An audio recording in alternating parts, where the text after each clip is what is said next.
बहुत तेज गर्मी से संतरे के पौधे में आग लग जाती है। कबूतर पौधे को अपने पंखों से ढक लेता है, फिर बहुत सारा पानी डालता है और पौधा धीरे धीरे ठीक होने लगता है। अब पेड़ बड़ा हो जाता है और फल लगाते हैं। फिर कबूतर संतरे का जूस पीता है कि अचानक ट्रेन आ जाती है। कबूतर ट्रेन को रोकने की कोशिश करता है, लेकिन ट्रेन पेड़ से टकरा जाती है और पेड़ टूट कर बिखर जाता है। लेकिन कुछ दिनों बाद उसी टूटे पेड़ से एक नया पौधा निकल आता है, लेकिन कबूतर फिर भी रोने लगती है। पहाड़ी के ऊपर एक कबूतर ने अपना घोंसला बनाया था। वहां से नजारा बहुत खूबसूरत दिखता था, लेकिन खतरा भी बहुत था। कुछ दिनों में कबूतर ने कई सारे अंडे दिए और कुछ समय बाद अंडों से प्यारे प्यारे 4 चूजे निकले।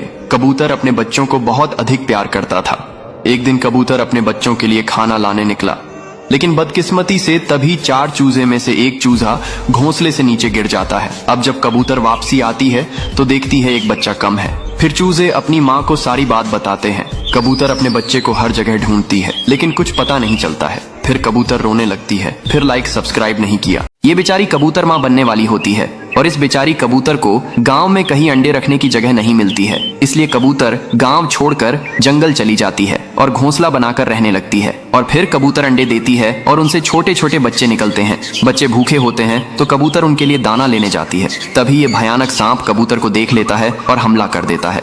इधर भूखे बच्चे अपनी माँ को ढूंढ रहे होते हैं। उन्हें उनकी मरी हुई माँ मिल जाती है। बच्चे बहुत रोने लगते हैं। फिर लाइक सब्सक्राइब नहीं किया।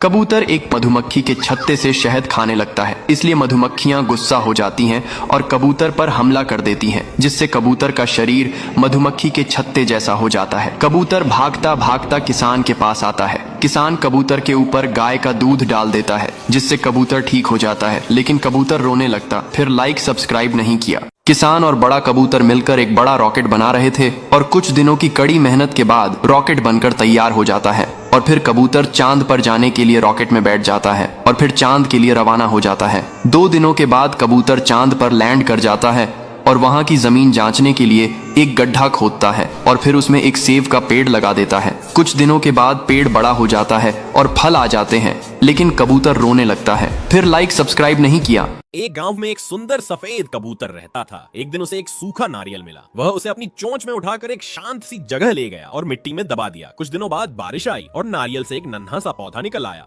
कबूतर रोज उस पौधे के पास जाता, उसके पत्तों की सफाई करता और प्यार से चहचहाता समय बीता और वह पौधा एक हरा भरा नारियल का पेड़ बन गया। अब वह पेड़ कबूतर को छाया और मीठा नारियल पानी देता। जंगल के सारे पक्षी उसकी छाया में खेलते। एक गांव में एक बहुत बड़ा कबूतर घुस आता है। एक आदमी कबूतर को रस्सी से पकड़ लेता है और फिर उसे पिंजरे में बंद कर देता है। कबूतर भूख के मारे रोने लगता है। फिर एक बड़ा मुर्गी गांव में आता है और कबूतर को पिंजरे से बाहर निकालता है और फिर दोनों गांव के लोगों से बचकर भाग जाते हैं। लेकिन कबूतर फिर भी रोने लगता है, क्योंकि किसी ने लाइक सब्सक्राइब नहीं किया है।